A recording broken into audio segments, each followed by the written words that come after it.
A millionaire found this 6-year-old homeless girl trapped inside his car, but he was shocked to learn she tried to rob him. And after that, he does something that will shock you. Comment what you think will happen. Your opinion is very important. And subscribe to my channel to support my work. Your help is very important. The scorching sun of Harmony Creek beat down on the asphalt that late afternoon in January as Montgomery Sterling parked his Lincoln Navigator on Main Street in the town center. At 42, the real estate developer had achieved everything he'd ever wanted: a beachfront mansion, imported cars, and the respect or fear of everyone in the small coastal town of Delaware. Montgomery adjusted his navy blue tie and checked his reflection in the rearview mirror. The graying hair at his temples and the slight wrinkles around his hazel eyes were the only signs betraying the sleepless nights of the past few months. Ever since Bethany, his ex-wife, had left for Canada, taking their only daughter. As he got out of the car, the heat hit him like an invisible wall. He was about to enter the diner where he had scheduled an important meeting with investors when he heard something, a muffled sound, almost imperceptible, coming from his own car. Montgomery stopped, confused. He was certain he was alone in the vehicle. The sound repeated, a labored breath like a wheeze. His eyes widened as he distinguished through the tinted windows a small silhouette in the back seat. A child.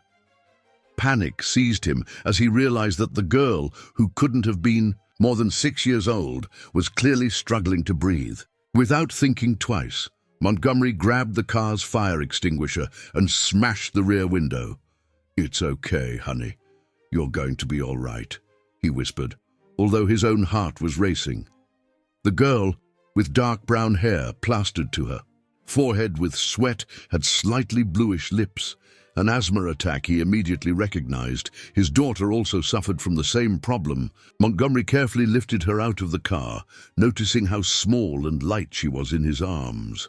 Her large hazel eyes, although frightened, conveyed a surprising strength. "What's your name?" he asked, while frantically searching for a pharmacy nearby. Isla, she answered with difficulty, still struggling to breathe. That's when Montgomery felt something in his pants pocket, something that definitely hadn't been there before. He reached into his pocket and found a set of keys, the spare keys to his own car. Along with them, a crumpled piece of paper with instructions written in shaky handwriting. "Important documents in the glove compartment. Take them and leave without being seen." The businessman felt his blood run cold.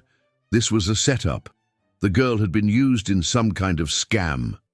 His first impulse was to call the police, but something in Isla's frightened eyes made him hesitate. "Who told you to do this?" he asked, his voice softer than he intended. The girl's eyes filled with tears. "It was Brenda," she whispered between gasps. "She said she'd give me a place to live if I helped." Montgomery felt something break inside him. He knew that kind of manipulation well, people using vulnerable children for their schemes. As he held Isla, memories of his own difficult childhood came flooding back, moments he had struggled so hard to bury beneath years of professional success. A woman approached, drawn by the commotion. "Do you need help? Can I call an ambulance?" "No," Montgomery and Isla answered in unison, surprising each other. "She just needs her inhaler," Montgomery explained quickly. "I'll take her to the pharmacy nearby." As he hurried along with Isla in his arms, Montgomery tried to organize his thoughts. He should hand the girl over to the authorities. It was the correct procedure, but something about this whole situation stirred him in a way he couldn't explain. At the pharmacy, after getting the medication Isla needed, Montgomery watched the girl slowly catch her breath. His phone rang insistently, probably the investors questioning his tardiness for the meeting. But for the first time in years, Montgomery didn't care about business. "Where do you live, Isla?" The girl lowered her eyes. "Nowhere. Brenda found me on the street 2 weeks ago." Montgomery felt a lump in his throat. He knew there was a children's shelter in town run by a lady named Darla. He had made some donations to the place in the past, more to reduce taxes than out of real concern. "I'm going to take you to a safe place," he said, surprising himself with the decision, "a place where real people will take care of you." The sky, once a deep blue, began to darken rapidly. Heavy clouds formed over Harmony Creek, foreshadowing a storm. Montgomery helped Isla into his car, now with a broken window, and drove toward Darla's shelter. During the journey, he watched the girl's face in the rearview mirror. Isla was now breathing normally, watching the town go by with a curious look. His phone kept ringing. It was probably Garrett, his partner, furious with his absence at the meeting that could save the company from the crisis they were facing. But something had changed that hot afternoon in January. Montgomery, the man who had always calculated every step of his life, who had built an empire based on cold and rational decisions, was about to embark on a journey that would change his life forever. And not even he could predict the twists and turns that fate held in store for him and that little girl, who looked at him with eyes as full of hope as they were of fear. The first drops of rain began to fall as they arrived at the shelter gate. A clap of thunder cut through the sky, causing Isla to shrink into the seat. Montgomery looked at the simple building in front of him, then at the frightened girl, and made a decision that contradicted everything he had ever been. He decided to stay. The storm that was falling over Harmony Creek was the worst the town had seen in decades. The sky, completely black, was cut by lightning that illuminated Montgomery's apprehensive face as he rang the shelter's bell. Idla held tightly to his hand, trembling with each thunderclap. Darla, a 70-year-old lady with white hair tied in a bun and piercing green eyes, opened the door. Her face, marked by wrinkles that told stories of a life dedicated to caring for abandoned children, showed surprise at recognizing the businessman. "Mr. Sterling, what are you doing here with this girl in this storm?" Before Montgomery could answer, a particularly strong thunderclap made Isla hide behind him, clinging to his legs. The girl's involuntary gesture touched something inside him that had long been dormant. "Darla, this is Isla. She needs help," he explained, trying to keep his voice steady while the rain soaked them on the porch. The lady opened space for them to enter, her experienced eyes quickly assessing the situation. The interior of the shelter was simple but welcoming, with walls painted in soft tones and framed children's drawings. The smell of fresh coffee mingled with the aroma of wet earth that entered through the windows. "Meredith!" Darla called, and a young woman of about 30 years old appeared in the hallway. She had curly hair tied in a ponytail and wore a white coat with the shelter's logo. "Please, take Isla to dry off and change clothes." Meredith approached with a gentle smile, extending her hand to Isla. The girl, however, refused to let go of Montgomery.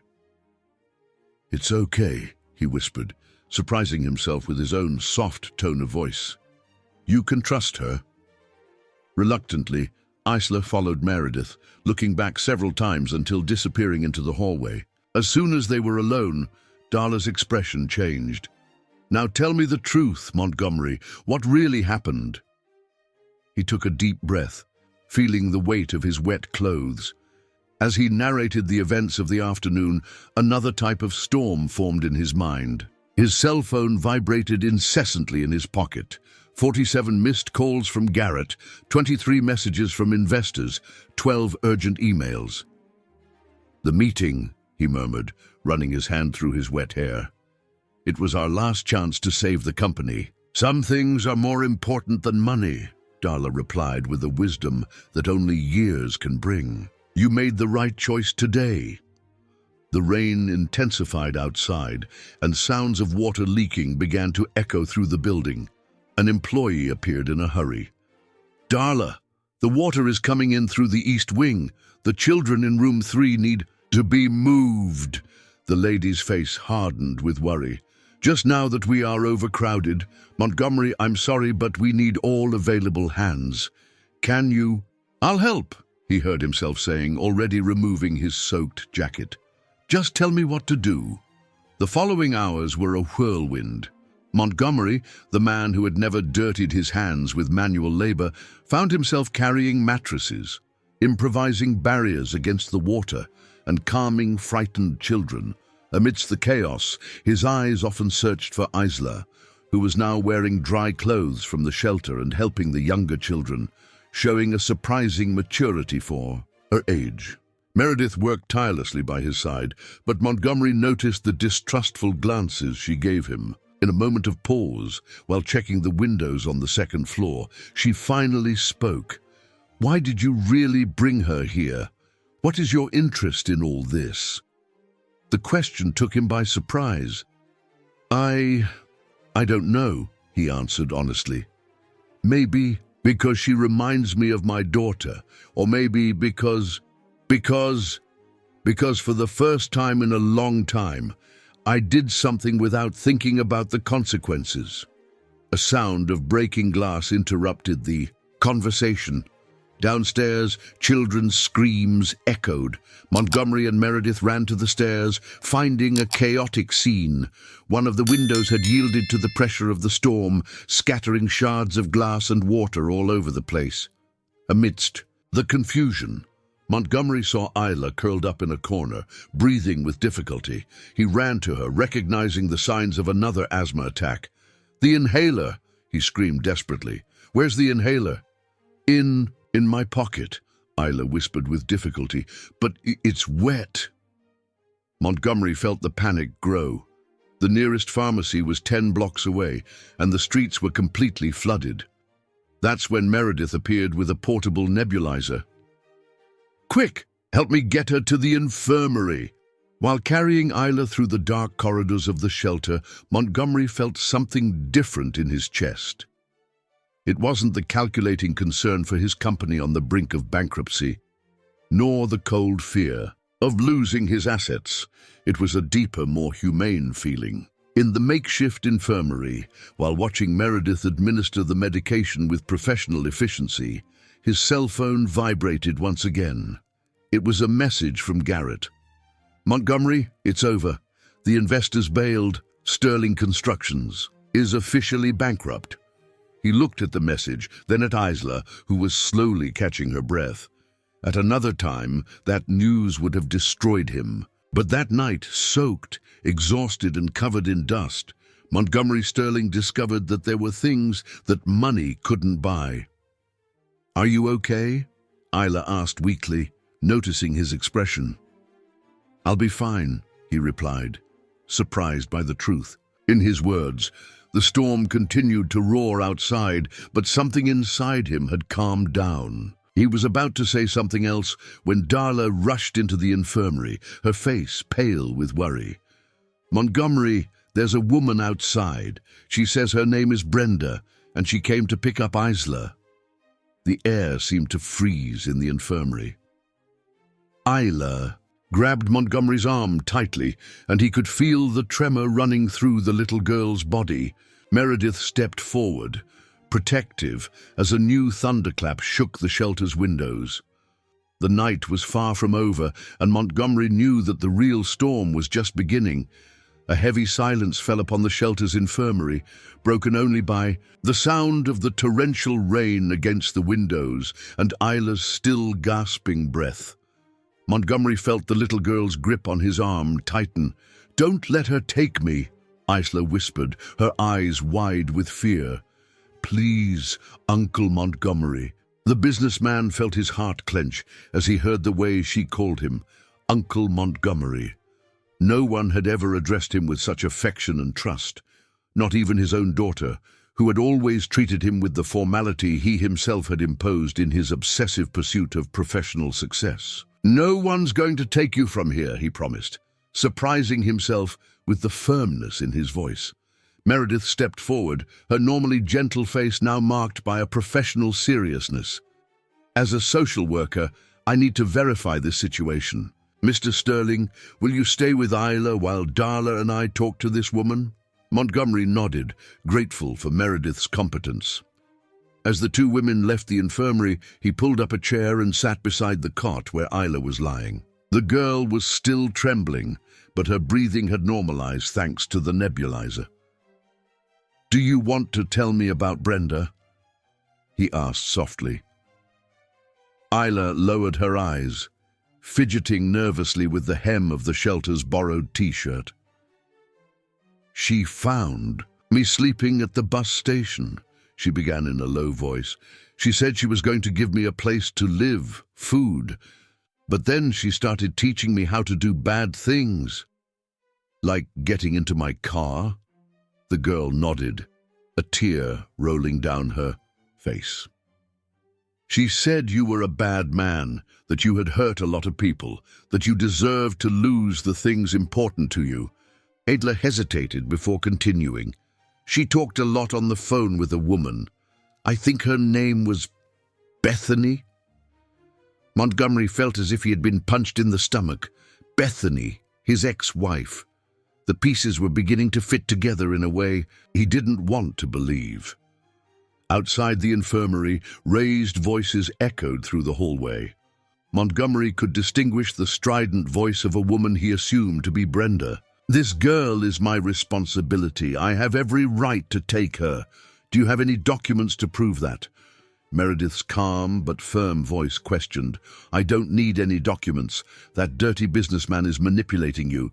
Did you know he's bankrupt? That he's lost everything? What kind of life can he offer the girl?"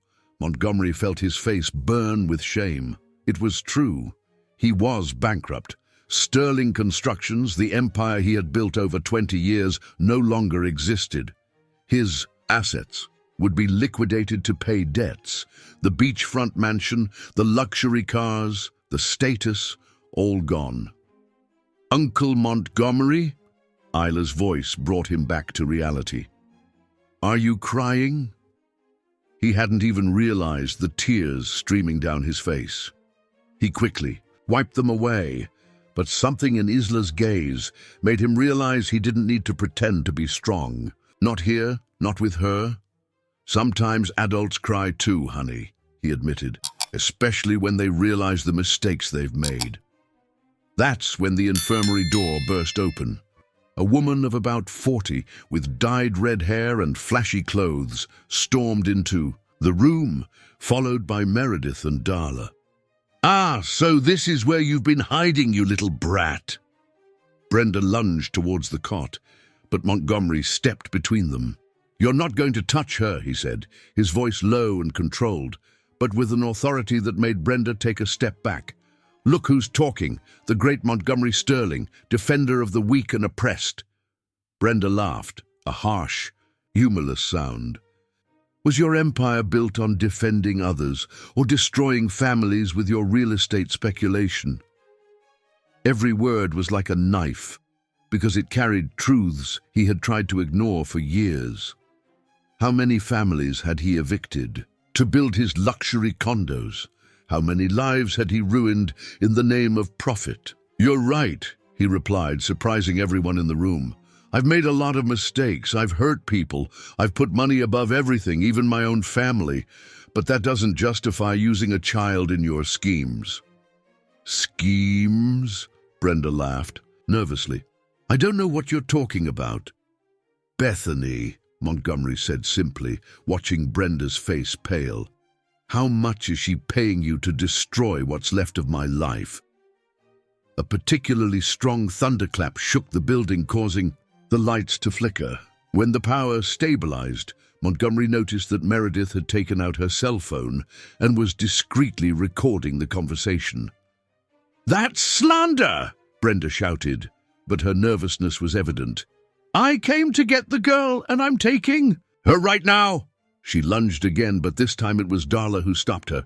The 70-year-old lady seemed to have grown several inches, her presence filling the small infirmary.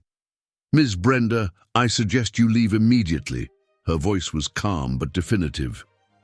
"This is a registered shelter, supervised by Child Protective Services. Isla is under our legal protection until her situation is properly investigated.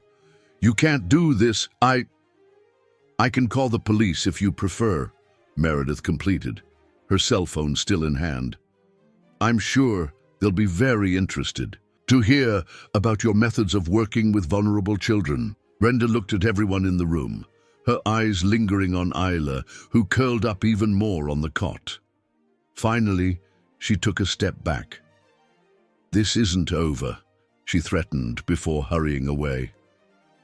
As soon as she left, Isla began to cry, a deep, heartfelt cry that broke everyone's heart in the room. Montgomery hugged her without thinking twice, letting her soak his shirt with tears.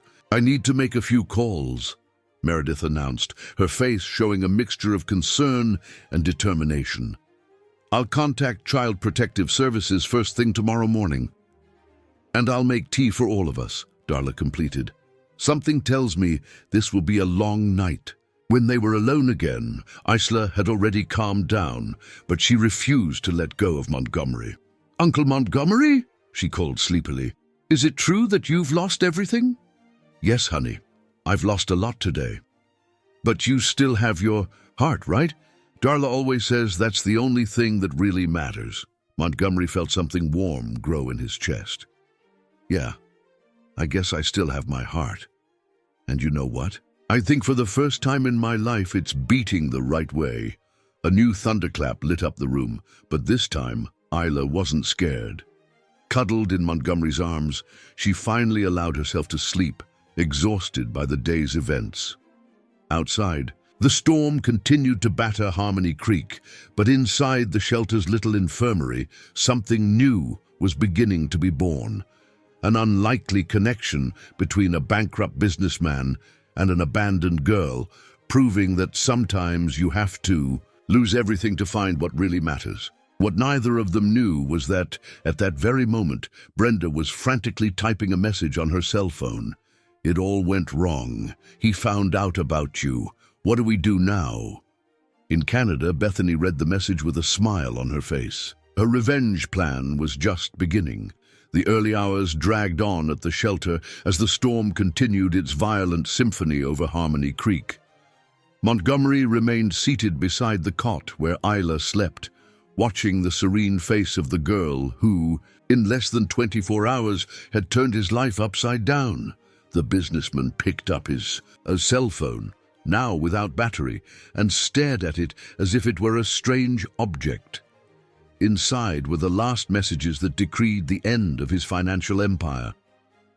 Meredith entered the infirmary silently, carrying 2 cups of steaming tea.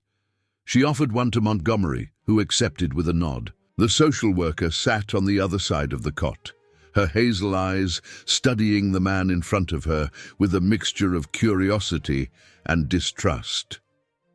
You should try to get some sleep, she whispered. Tomorrow will be a difficult day. Call me Montgomery. Oh, please, he replied, his voice hoarse from exhaustion. And I can't sleep, not after everything that's happened. A heavy silence settled between them, broken only by the sound of the rain and Isla's soft breathing. Finally, Meredith spoke. Why does your ex-wife want to destroy you? The question hit Montgomery like a punch in the stomach. He took a sip of the tea, trying to organize thoughts he had kept buried for so long. I deserved it, he finally admitted. Bethany and we met in college. She was studious, idealistic, wanted to change the world. I just wanted to get rich.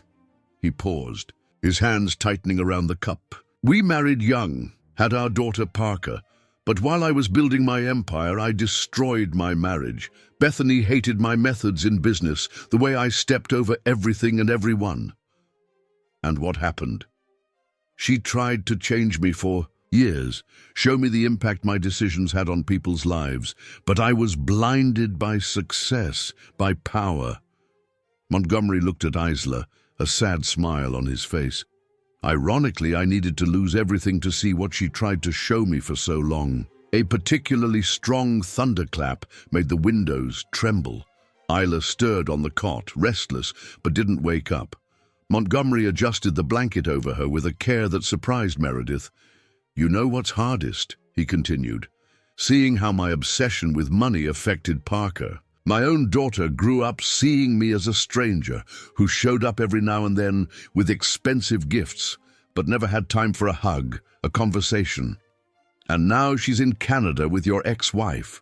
Meredith completed, beginning to understand the situation better. Yes, Bethany got full custody after proving that I was, how did she put it? Oh yes, emotionally unavailable and focused only on material gain to the detriment of family well-being. He laughed without humor. She was right, you know. I was exactly that. Outside the infirmary, hurried footsteps were heard in the hallway.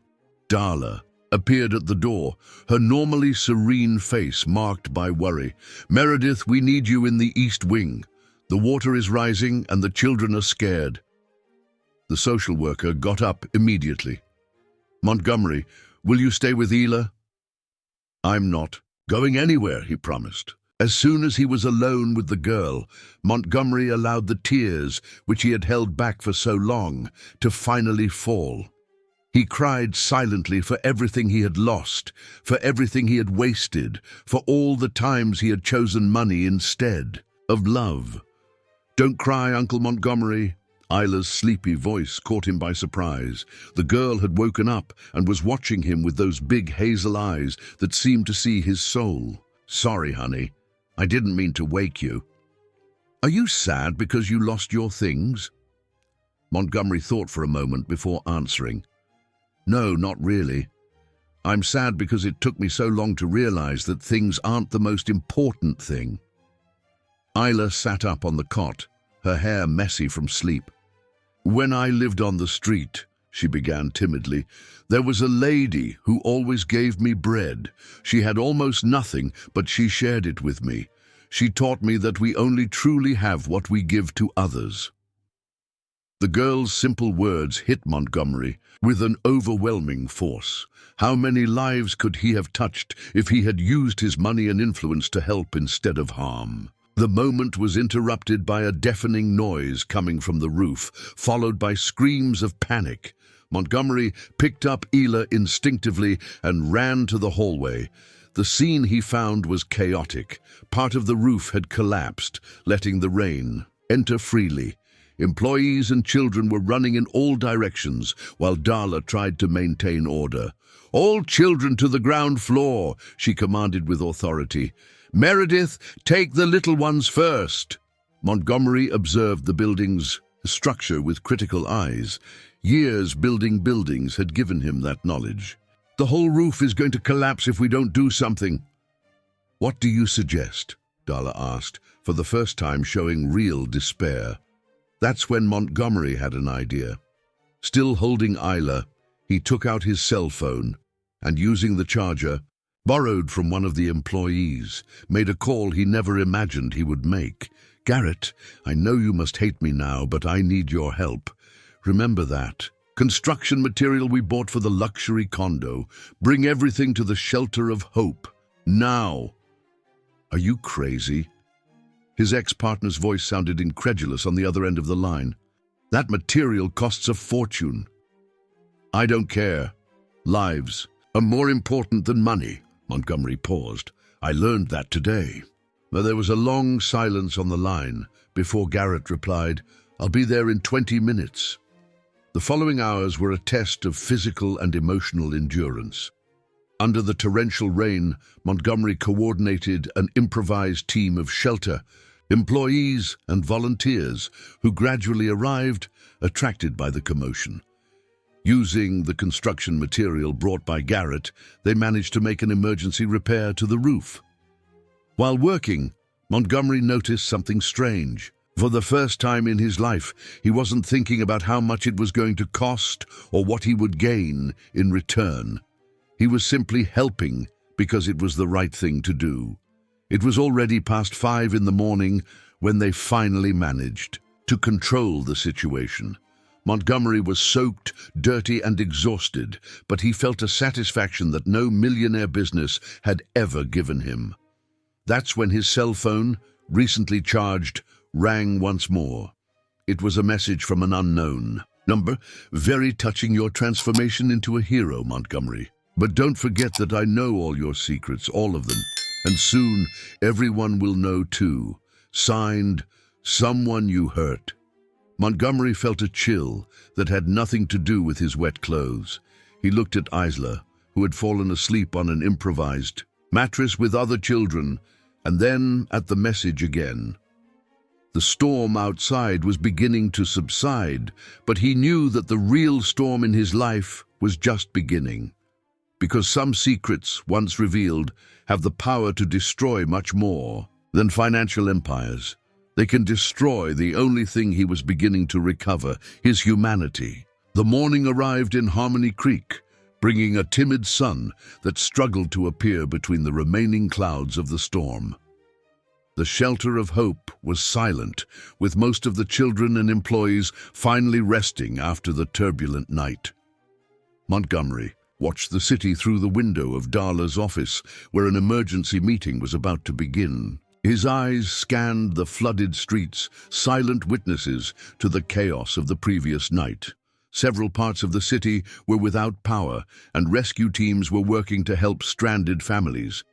The businessman ran his hand over his tired face, feeling the unshaven beard and the deep dark circles that betrayed the sleepless night. "Here's your coffee." Meredith entered the room, carrying a tray with several cups. Her hair was tied in an improvised bun, and she looked as exhausted as he did. "Darla is arriving with the representative from Child Protective Services." Montgomery accepted the coffee with a nod of thanks. "How's Isla?" "Sleeping. She finally managed to relax after the asthma attack passed." Meredith hesitated before continuing. "Mr. Sterling, Montgomery, we need to talk about something before the others arrive." The tone in her voice made Montgomery turn completely to face her. Meredith held a tablet in her hands, her face a mask of professional concern.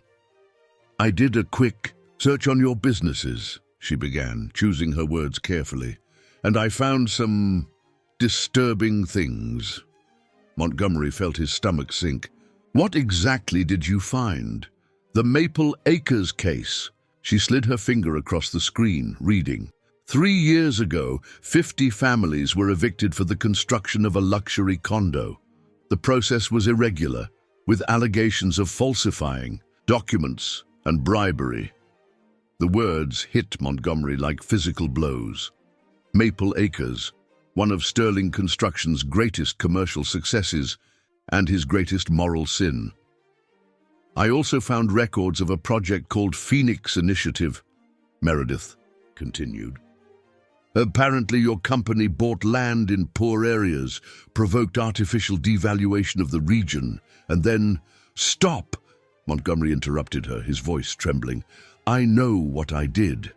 I know every family I hurt, every life I destroyed in the name of profit. Why are you telling me this now?" "Because I received this." He showed her the anonymous message on his cell phone. "And because I don't want Isla find out who I really am through someone else." Before Meredith could answer, the door opened. Darla entered, accompanied by a middle-aged woman who introduced herself as Dr. Simone Potter from Child Protective Services. Behind them, to Montgomery's surprise, came his ex-partner Garrett. "Sorry to show up unannounced," Garrett said, looking uncomfortable in his business clothes still soaked from the night before. "But after helping with the roof, I couldn't leave without knowing how else I could help." Montgomery watched the man who had been his right hand for 2 decades. Garrett had always been the more sensitive of the two, often questioning his more aggressive business decisions. Now, seeing him there, Montgomery wondered why he had never listened to his advice. "Let's get started," Dr. Potter said, naturally taking control of the meeting. "First, we need to establish the legal situation of the girl Isla." "We don't have any official records for her," Darla informed. "No documents, birth certificate, nothing." "What about the woman who showed up yesterday, this Brenda?" "I've already contacted my contacts at the police," Meredith interjected. "She has a record for fraud and exploitation of minors in 3 different states." Montgomery felt his blood boil at the thought of how many other children Brenda had used. in her scams. But before he could comment, a sharp cry cut through the air, coming from the hallway. Isla! Everyone ran out of the room. In the hallway, one of the shelter's employees was pointing to an open window at the end of the corridor. Montgomery's heart stopped as he saw small, wet footprints on the windowsill. She must have overheard the conversation, Meredith whispered, horrified. The window from the meeting room looks out onto this hallway. Montgomery didn't wait another second. He ran down the hallway, jumped out the window, and landed in the shelter's muddy garden. The small footprints led toward the street. She can't have gone far, Garrett said, appearing at his side. I'll go to the right, you go to the left. The rain had started again, now a fine drizzle that made the deserted streets even more desolate. Montgomery ran, his heart beating wildly, calling out for Isla. Every second that passed was torture, imagining the girl alone, possibly having another asthma attack or worse, finding Brenda. That's when he heard a familiar sound, a wheeze, a labored breath. It was coming from an alley between two old buildings. Montgomery approached slowly, trying not to scare the girl. Isla? She was curled up behind a dumpster, soaked and trembling. Her eyes, when they met Montgomery's, were full of hurt and disappointment. You're just like Brenda, she accused, her voice broken by shortness of breath. You hurt people. You make them lose their homes. Every word was like a knife in Montgomery's chest. He knelt in the mud, keeping his distance so as not to frighten her even more. You're right, he admitted, tears mixing with the rain on his face. I was a terrible person. I did awful things. But do you know why I'm trying to change? Because of you, Isla. The girl looked at him distrustfully, but her breathing was starting to calm down. When I first saw you, trapped in my car, my first thought was to call the police, he continued. That's what the old Montgomery would have done, but something about you, your gaze, your courage, made me realize how long I've spent being the wrong person. How can I trust you? She asked, her small voice barely audible under the rain. You can't, not yet. Montgomery sat down on the wet ground, ignoring the dirt on his Italian suit. But if you give me a chance, I promise to spend every day trying to be someone better, someone worthy of your trust. Isla watched the man in front of her, the powerful businessman who was now sitting in the mud, crying and begging for a chance at redemption. Slowly, she came out from behind the dumpster. The bread lady always said that everyone deserves a second chance, she murmured. Your friend sounds very wise. Montgomery smiled through the tears. Do you want to give me that chance? Before Isla could answer, a car braked abruptly at the entrance to the alley. Montgomery jumped to his feet, instinctively placing himself in front of the girl. From the vehicle, a figure descended whom he hadn't seen in 15 years, but would recognize anywhere. Dad? Bartholomew Sterling, at 75, still had the same imposing posture that had terrified Montgomery in his childhood. His eyes, the same hazel color as his son's, scanned the scene before him with an unreadable expression. So it's true, the older man said. My son, the great Montgomery Sterling, is really bankrupt and playing social worker. How did you know I was here? I have my contacts, Bartholomew replied dryly. I came as soon as I heard about the disaster you caused at the company. Our whole empire thrown in the trash because of a belated crisis of conscience. Isla clung to Montgomery's leg, frightened by the newcomer's intimidating presence. The gesture didn't go unnoticed by Bartholomew. And this must be the brat who caused all this, he said with contempt. I thought I had taught you better, son. Feelings are for the weak. Business is for the strong. It was as if something broke. Inside Montgomery, years of fear and submission to his father transformed into a strength he didn't know he possessed. No, he said, his voice firm. You're wrong, Dad, and I've been wrong all these years following your teachings. Money isn't everything. Power isn't everything. Look where it's brought you, alone, bitter, with no one who really cares about you. Watch your words, punk. Bartholomew took a step forward, threateningly. Don't forget that I still have enough power to crush you and this new charity project of yours. You're not going to hurt Uncle Montgomery, Isla shouted suddenly, her small voice filled with surprising courage. The girl's cry attracted the attention of people passing by on the street. Among them, Montgomery recognized Meredith and Garrett, who ran towards them. Bartholomew looked at the group forming and took a step back, adjusting his expensive suit. "This isn't over, Montgomery," he threatened before getting back into his car. "You'll learn the hard way that you can't change who you really are." As the luxury car drove away, Montgomery picked up Isla, feeling her tremble. He didn't know if from cold or fear. "Let's go home," he whispered. "Home?" she asked, unsure. "Yes, honey. The shelter, our place." But as they walked back, Montgomery couldn't stop thinking about his father's words, because deep down, in a dark place in his mind, a doubt persisted. Can anyone really change, or are some sins too great to be forgiven? The answer to those questions would come sooner than he imagined, and in a way that no one could predict. The return to the shelter was silent. Montgomery carried Isla in his arms, while Meredith and Garrett accompanied them like an improvised protective guard. The drizzle had stopped, but the sky remained grey, as if reflecting the weight of the emotions everyone carried. At the entrance to the Shelter of Hope, Darla awaited them with towels and dry clothes. Her experienced eyes quickly assessed the situation. "Mr. Garrett, please take Isla to change clothes," she asked with her gentle authority. "Meredith, make some tea with honey for everyone. Montgomery, you come with me." The lady led Montgomery to her private office, a small, cozy room decorated with photographs of children who had passed through the shelter over the years. He noticed that in each photo the children smiled, genuine smiles, not those rehearsed for formal occasions. "Sit down," Darla indicated a worn but comfortable armchair, "and tell me about your father." Montgomery let out a humorless laugh. "What's there to tell? Bartholomew Sterling is exactly what he appears to be, a man who built an empire by stepping on others. And you followed in his footsteps. It wasn't a question, but Montgomery answered anyway. Yes, every lesson he taught me, every distorted value, every gesture of coldness. I absorbed it all. I became a copy of him." Darla stood up and walked to one of the photographs on the wall. In it, a girl of about 12 years smiled, hugging a dog. "This is Willow," the lady began. "She arrived here at age 7, after her father lost everything in gambling.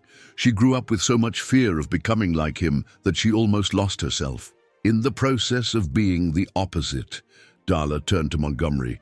"Do you know what she learned? That we are not our parents. Each day is a new choice." Before Montgomery could answer, urgent knocks sounded on the door. Meredith rushed in, her face pale. "You need to see this," she said, turning on the small television in the corner of the room. The local news showed images of downtown Harmony Creek. The reporter, protected by an umbrella, spoke urgently. "Leaked documents reveal a Millionaire scheme of land appropriation by Sterling Constructions. Among the victims are families from Maple Acres," and Montgomery felt the ground disappear beneath his feet. On the screen, familiar faces appeared. People he had personally removed from their homes, lives he had destroyed in the name of profit. "My father," he whispered. "He's the one who leaked everything." "That's not all," Meredith said, showing her tablet. "All of your bank accounts have been blocked. The few assets that were still in your name have been frozen, and there's more." She hesitated. "Speak." "Brenda, she gave an interview. She's saying that you kidnapped Isla, that she's actually Bethany's niece, and that it was all your plan to get revenge on your ex-wife." The world seemed to spin around Montgomery. Everything he had done in the last 24 hours, all his attempt At redemption was being transformed into more proof of his wickedness. That's when they heard the scream. They ran to the hallway, where they found Garrett trying to calm Isla. The girl was having another asthma attack, but this time it seemed different, more severe. "The inhaler," she tried to say between gasps. "It's not working. We need to get her to the hospital," Meredith decided. "Now!" "I'll take her." Montgomery stepped forward. "No!" Garrett stopped him. "Have you seen the television? Your face is on every channel. If you show up in public with her now—" "I don't care," Montgomery replied, already picking up Isla. "I'm not going to abandon her." "Then I'll go with you," Meredith declared, grabbing her bag. "As the shelter's social worker, I can legitimize the situation." Darla nodded. "Go. Garrett and I will take care of things here." The trip to the hospital was a blur of anxiety and fear. Montgomery drove Meredith's car while she held Isla in the back seat, trying to keep her calm and breathing. Every time he stopped at a traffic light, he noticed looks of recognition from other drivers. His face was everywhere. At the hospital, the situation worsened. As soon as they entered the emergency room, a nurse recognized Montgomery from the news. Minutes later, security guards approached. "Mr. Sterling," one of them said, "we need you to come with us." "Not before I make sure she's going to be okay," Montgomery replied, still holding Isla. That's when a familiar voice cut through the air of the emergency room. "You can let me handle this."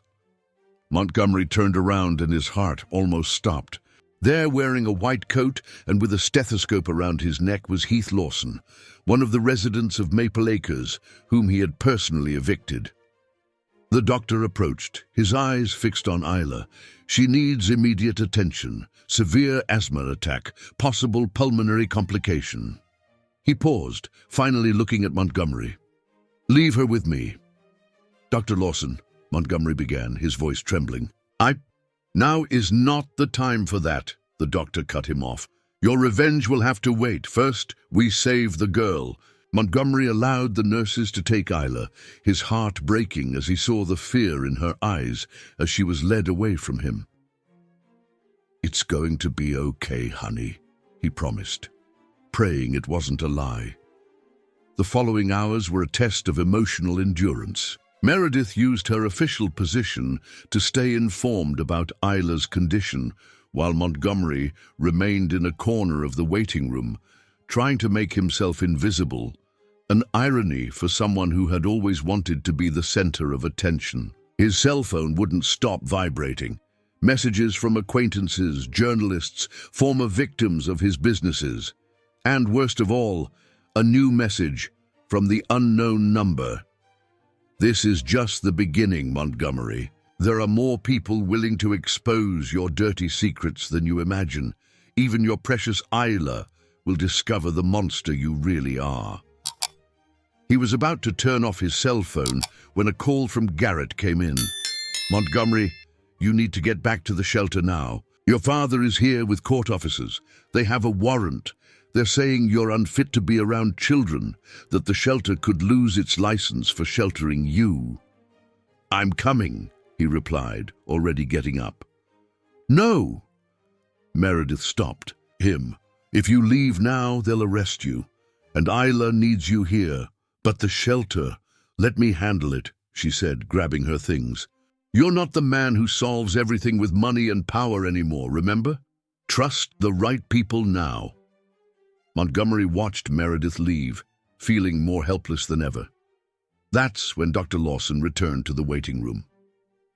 "She's stabilized," the doctor informed, "but she'll need to be hospitalized for a few days. Her condition is more serious than we thought. Can I see her?" Dr. Lawson studied Montgomery for a long moment. "Do you know what happened to my family after you kicked us out of Maple Acres? My mother had a stroke because of the stress. We lost everything. I had to work 3 jobs to be able to stay in medical school." Montgomery lowered his eyes, shame burning his face. "But," the doctor continued, "I also learned that holding a grudge only hurts yourself. And that girl, She looks at you like you're her hero, he sighed. Room 304. You have 10 minutes. Montgomery walked through the hospital corridors like a man in a trance. As he entered the room, his heart ached to see Isla connected to so many machines. Uncle Montgomery, she called weakly, you really came. Of course I came, honey. He sat beside the bed, holding her small hand. I promised I wouldn't abandon you, didn't I? The nurses, she hesitated. They were saying that you're a bad person, that did bad things. Montgomery felt tears sting his eyes. They're not entirely wrong, Isla. I've done very bad things in the past. I've hurt a lot of people. But you're different now, she said, with a surprising certainty for someone so young. I'm trying to be. For you, for me, for all the people. I hurt. He squeezed her hand lightly. But it's not going to be easy. There are a lot of people angry at me, and with good reason. The bread lady used to say that when we do something wrong, we have to try to fix it, Isla murmured, her eyes heavy with sleep, even if it takes a long time. Your friend continues to be very wise. Montgomery smiled through the tears. That's when his cell phone vibrated. With the message from Meredith, I got a restraining order. The shelter is safe for now, but there are journalists everywhere. And Montgomery, Bethany is coming back from Canada. She wants custody of Isla. Montgomery looked at the girl, who was now sleeping peacefully, and made a decision. It didn't matter what his father, Bethany, or the whole world thought of him. For the first time in his life, he would do the right thing. Not for money, not for power, not for reputation, but because it was what his heart told him to do. The problem was that he had no idea how fate was about to test that resolution in the cruelest possible way. The night in the hospital dragged on, as if time had decided to move slower. Montgomery remained seated beside Isla's bed, watching the rise and fall of her small chest, now more regular thanks to the medication. The lights from the corridor entered through the ajar door, creating shadows that danced on the walls of room 304. Outside, the constant hum of nurses and doctors was occasionally interrupted by the sounds of camera flashes, journalists desperately trying to get a photo of the villainous businessman and his ward. The story had spread like wildfire throughout Harmony Creek and neighboring towns. Montgomery checked his cell phone for the 1,000th time. The notifications wouldn't stop arriving. More than 200 missed calls, hundreds of messages on WhatsApp, dozens of urgent emails. But what worried him most were the latest messages from Meredith. I just came out of an emergency meeting with Child Protective Services. Bethany presented documents proving that Isla is the daughter of her sister, who passed away 5 years ago in Buffalo, New York. She's claiming custody by family right.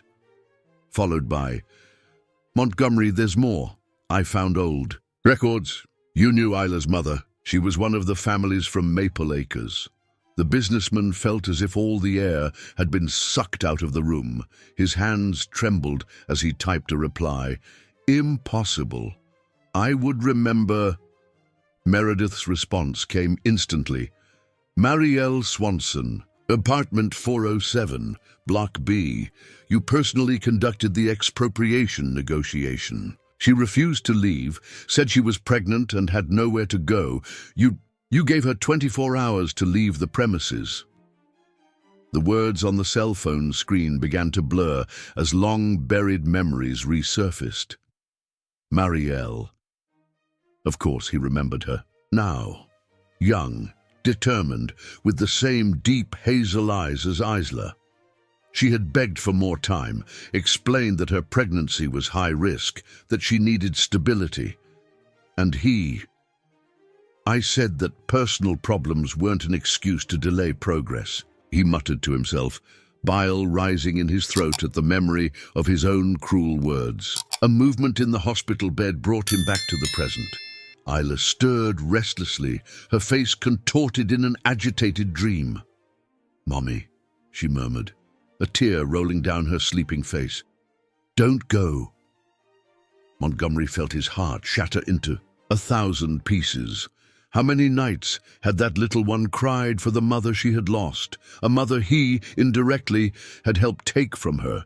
The weight of this revelation hit him like a punch in the stomach, causing him to stagger to the window of the room, gasping for air. The city of Harmony Creek stretched beneath the starry night, the lights of the houses twinkling like distant fireflies. Somewhere down there was the land where Maple Acres once stood, now transformed into an empty luxury condo, a monument to his greed. "Excuse me, Mr. Sterling." Montgomery turned to find the nurse, Lucille, a middle-aged woman with gentle eyes who had cared for Isla throughout the night. "I brought you some tea," she offered, a steaming cup. "And, well, I thought you should see this." She held out a folded, yellowed piece of paper. It was a newspaper clipping from 5 years ago. The headline made his blood run cold. "Tragedy. In Buffalo, young single mother dies after childbirth complications." The photo showed Marielle, older than in his memories, but with the same determined look. The text explained that she had moved to Buffalo after losing her home in Harmony Creek, trying to start a new life. She worked as a saleswoman, saved money for a small apartment, but passed away during childbirth due to complications caused by stress and precarious conditions during her pregnancy. "My sister was a social worker in Buffalo at the time," Lucille explained softly. "She took care of the case. The baby, Isla, stayed with a neighbor temporarily, but then, well, the system is flawed, you know. She ended up on the streets." Montgomery could barely hold the paper, his hands trembling so much. "Why? Why are you showing me this?" "Because everyone deserves a chance to do the right thing," Lucille replied, her eyes turning to Isla. "Even if it seems too late." At that moment, the door to the room opened. Again, Dr. Heath Lawson entered, carrying a clipboard and a grave expression. "We need to talk," he said bluntly. "It's about Isla's health." Montgomery sat down, trying to prepare himself for another blow. "Her asthma is severe, as we suspected," the doctor began. "But there's more. The time she spent on the streets, the malnutrition, the lack of basic care, all of that has compromised her immune system. She needs specialized treatment, expensive medication, constant monitoring." "I'll do whatever it takes," Montgomery replied immediately. "With what money?" Dr. Lawson asked, not with cruelty, but with genuine concern. "Your accounts are blocked. Your company went bankrupt, and now with this story about her mother coming to light—" "There has to be a way," Montgomery interrupted, running his hands through his hair in despair. That's when his cell phone vibrated, with a new message. It was from his father. "Son, I know you're angry with me about the leak, but I have a proposal.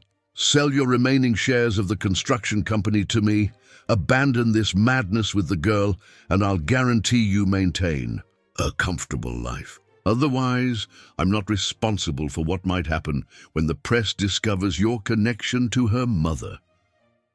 Almost at the same time, another message arrived, this time from Bethany. "I always knew your greed would cause your ruin, Montgomery. But using the daughter of the woman you helped destroy, that's low even for you. I'm arriving in Harmony Creek tomorrow. Prepare for a legal battle you can't win." The room began to spin. Montgomery leaned against the wall, feeling the weight of his past actions threatening to crush him. That's when he heard a small voice.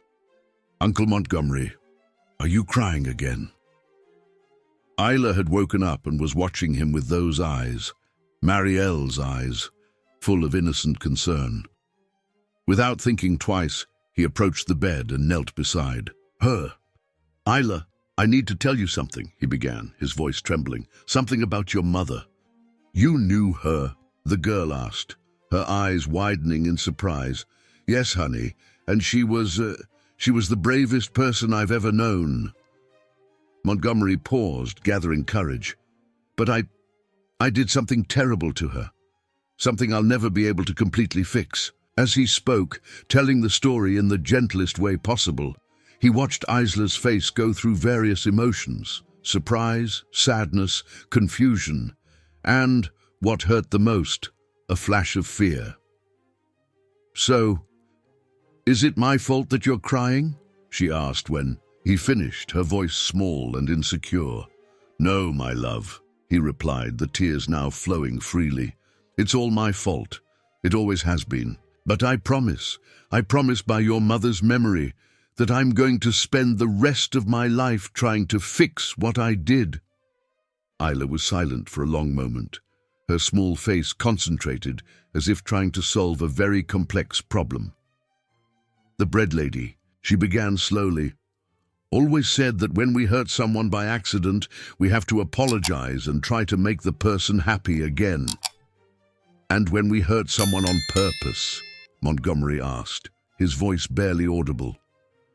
"Then we have to work really hard to show that we've really changed." She reached out her little hand and touched Montgomery's face, wiping away his tears. "You're working pretty hard, Uncle Montgomery.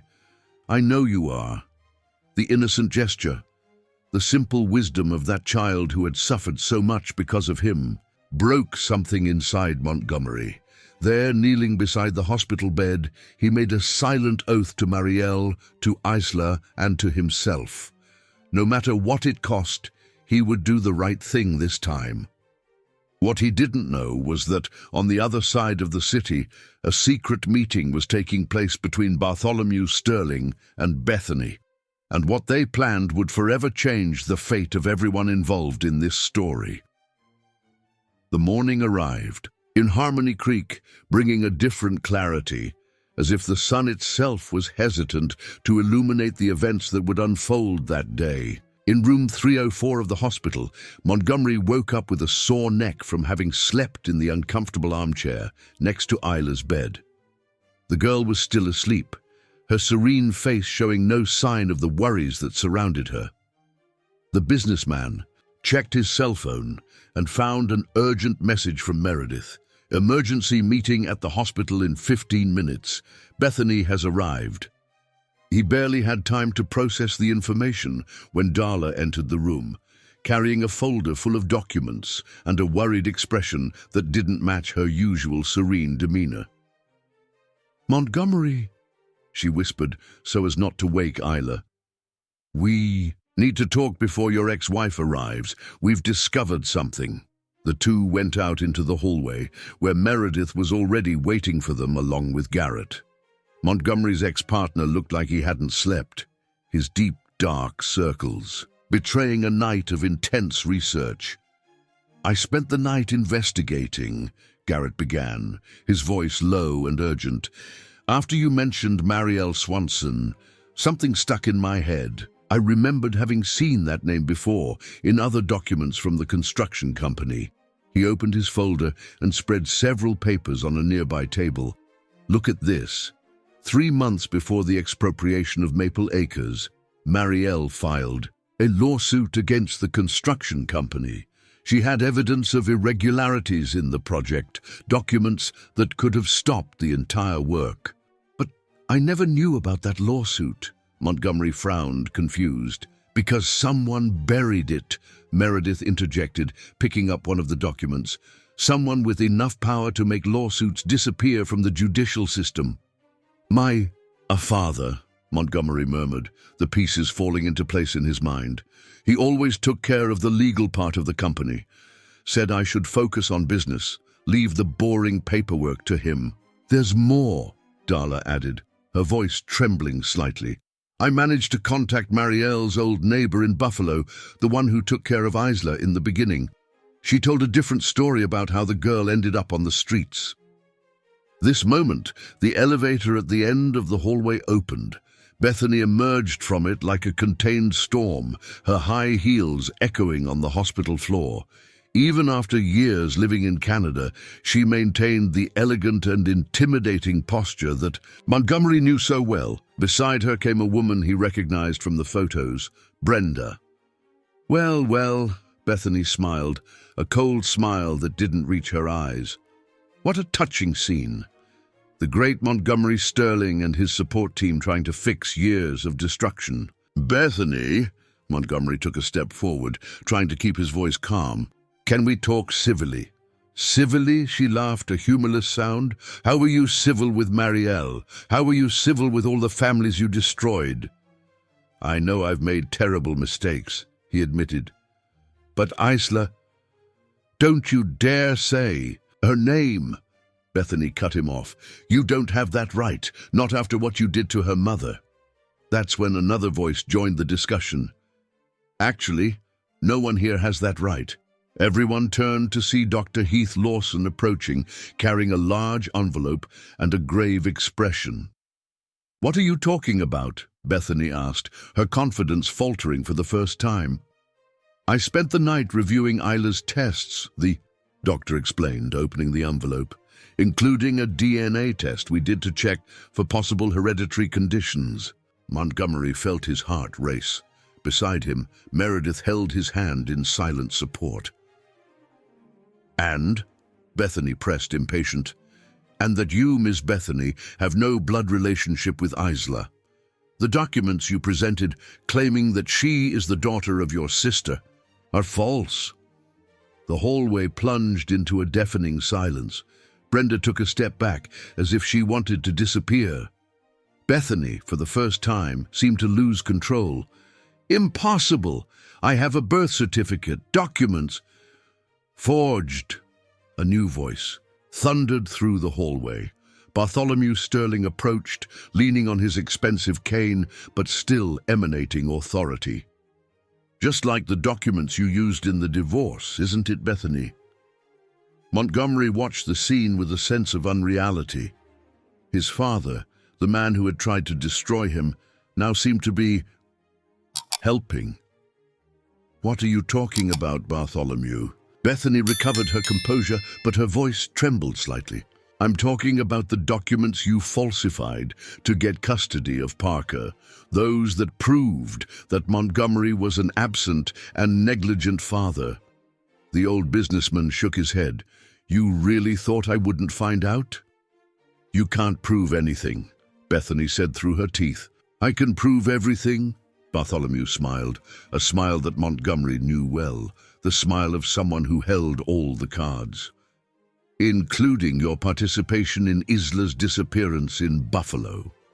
The revelation hit everyone like a bomb. "You did. Bad things." Montgomery stepped forward, his hands trembling with anger. "What have you done, Bethany?" Before she could answer, a small voice sounded from the door of room 304. "I remember her." Isla was standing in the doorway, still in her hospital gown, her face pale but determined. "She came to visit us in Buffalo. She told Ms. Yancey, who took care of me, that she knew of a rich family who wanted to adopt me. After that I was taken away." Meredith rushed to support the girl, who seemed about to faint. Dr. Lawson immediately began to check her vital signs. "Your blood pressure is too high," he warned. "We need to get her back to bed." But Isla wasn't finished.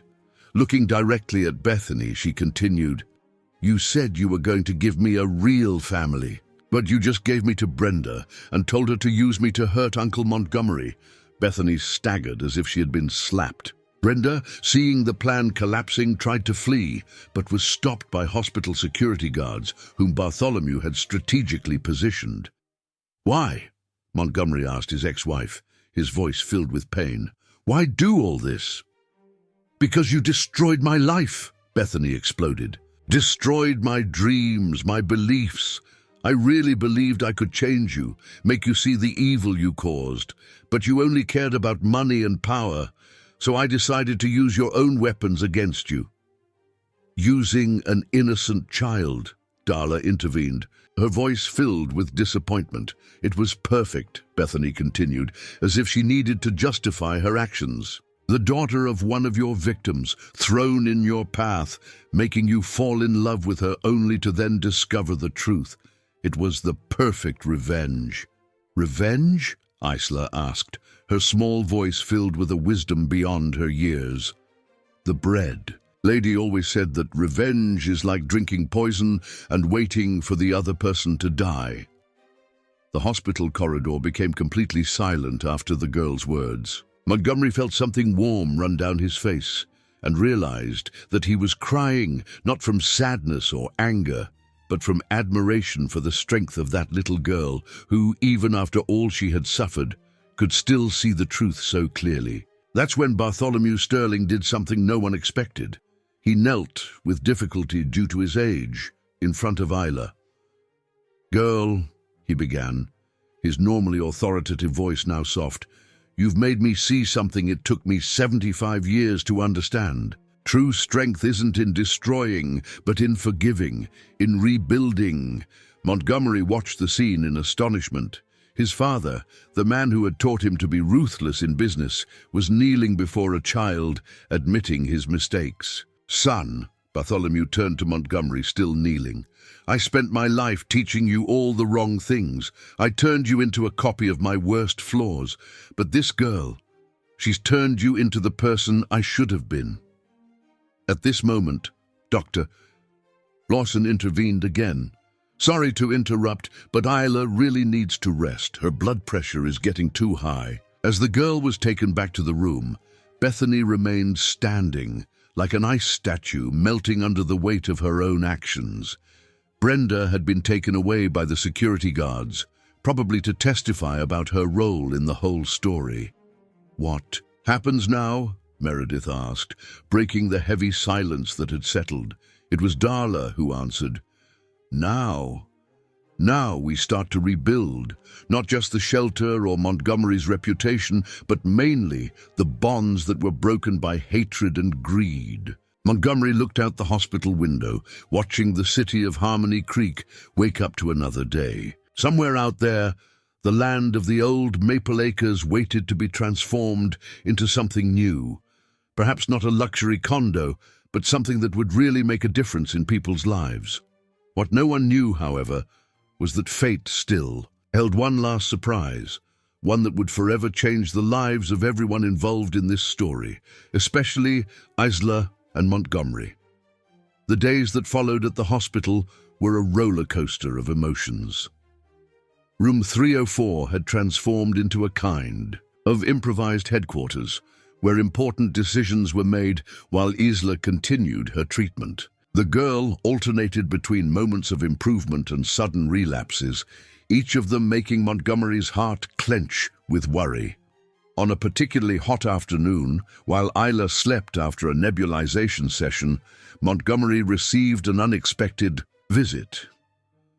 Millicent Hurley, a lady of about 70, entered the room leaning on a simple wooden cane.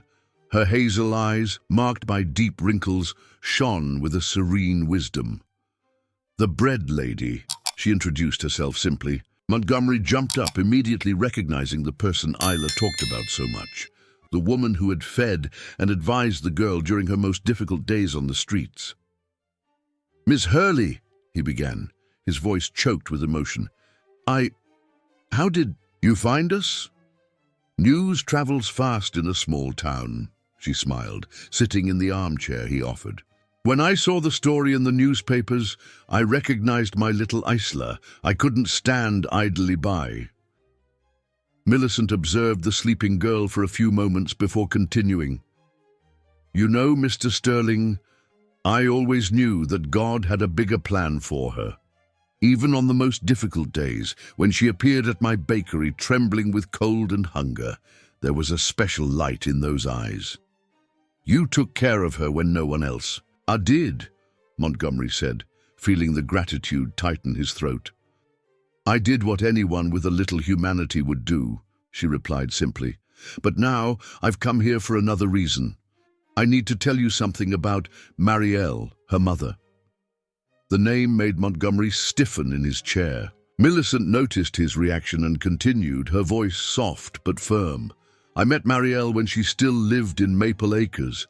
She bought bread at my bakery every day, even after the pregnancy began to complicate things.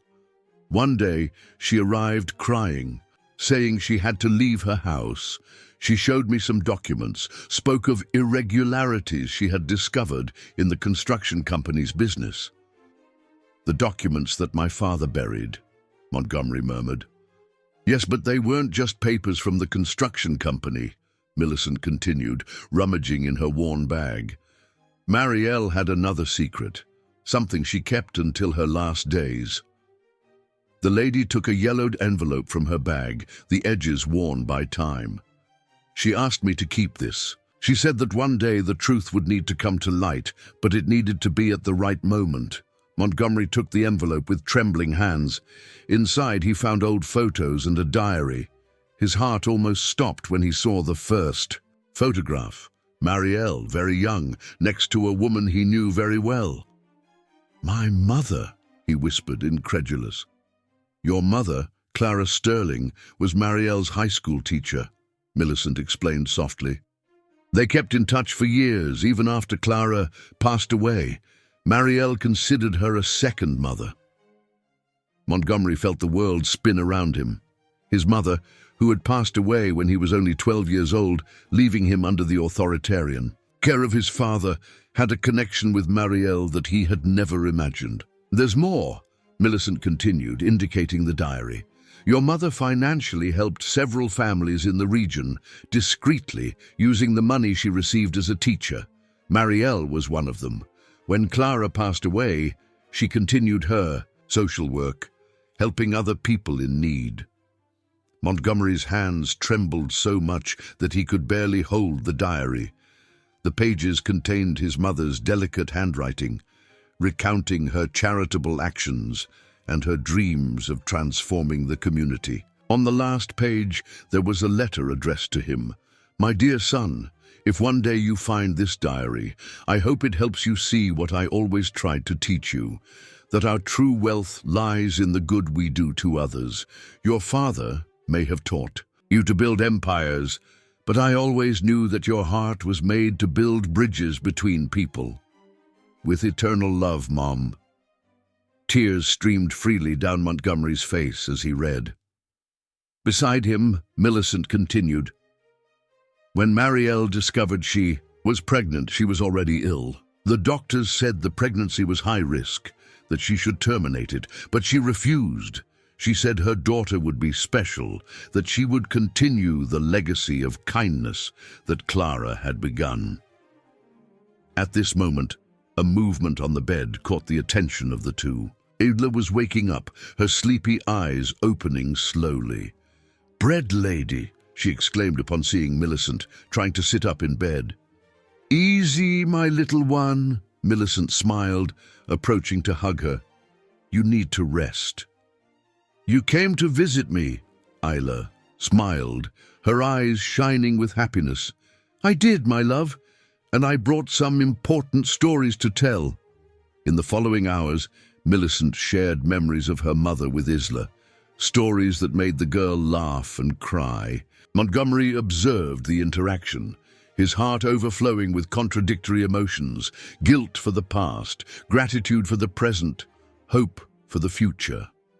That's when Meredith entered the room carrying a thick folder of documents and a determined expression. "Montgomery, we need to talk," she said, her eyes revealing the urgency of the matter. "It's about the land of Maple Acres." The businessman looked at Isla, who was now showing Millicent the drawing she had made during her hospitalization. "You can speak in front of them," he decided. "I don't want any more secrets." Meredith nodded and began. "The original project of Maple Acres, before the modifications your father made, was completely different. Marielle wasn't just fighting against the expropriation.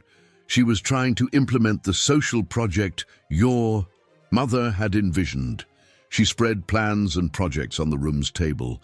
Your mother had designed a housing complex that combined affordable housing with communal areas, a school, a health center. It was a revolutionary project for the time. And now the land is empty," Montgomery completed, beginning to understand where Meredith wanted to go. "Not just empty," she continued, a glimmer of hope in her eyes. "According to the documents, we found it was never legally transferred to the construction company. The irregularities that your father covered up invalidate the entire transaction, which means That the land still legally belongs to the original families, Meredith completed.